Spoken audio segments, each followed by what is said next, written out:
Elizabeth Bathory. In the heart of 16th century Hungary, amidst the sprawling estates of the Bathory family, a legend was born.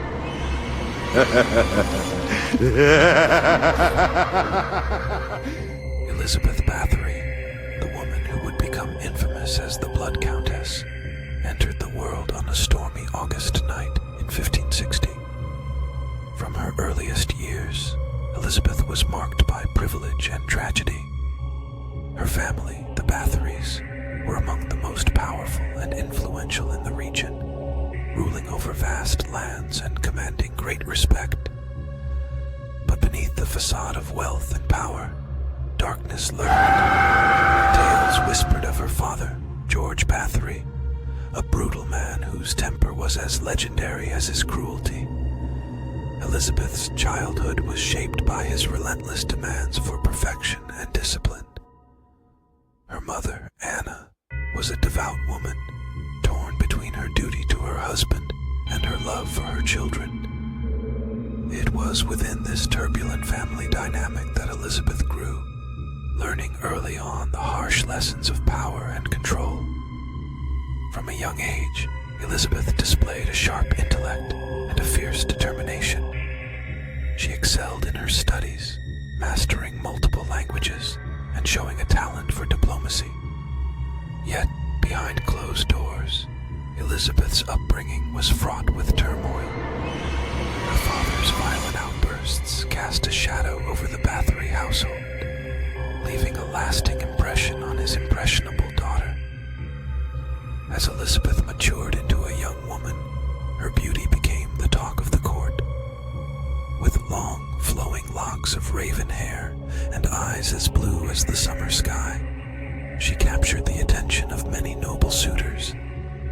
But it was her marriage to Ferenc Nadasti, a dashing war hero and nobleman, that would change the course of her life forever.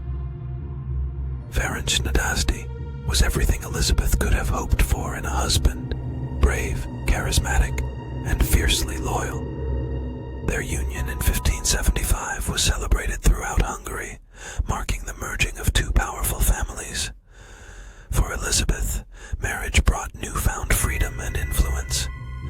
She accompanied Ferenc to his estates, where she quickly learned the art of managing vast estates and commanding respect from tenants and servants alike.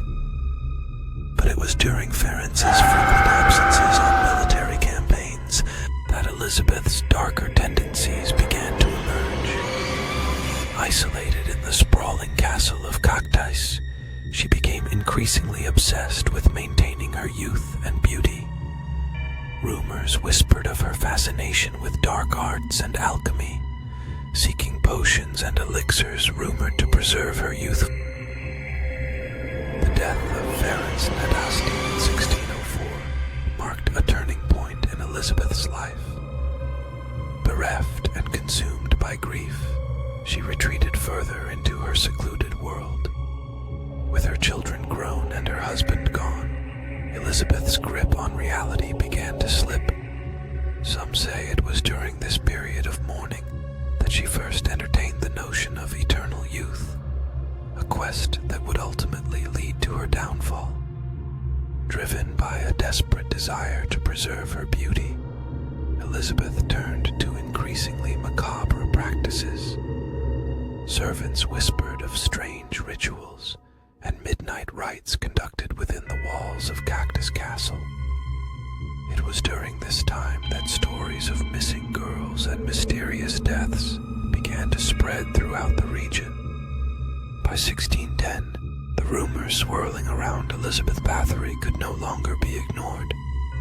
Concerned nobles and clergy members launched an investigation into the allegations of murder and torture. What they discovered within the walls of Cactus Castle was beyond their darkest nightmares. Witnesses came forward with tales of unspeakable horrors, of young girls imprisoned, tortured, and drained of their blood. Some claimed Elizabeth bathed in the blood of virgins, believing it would grant her eternal youth.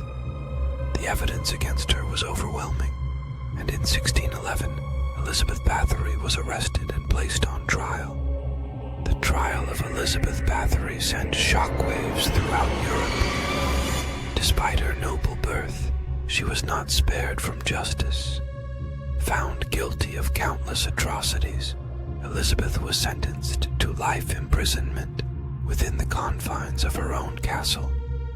The once proud countess was stripped of her titles and lands, left to spend her remaining days in solitary confinement.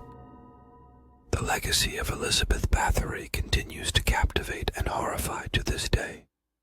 Some see her as a tragic figure, a victim of her own ambition and vanity. Others view her as a monstrous villain, responsible for the deaths of countless innocent girls.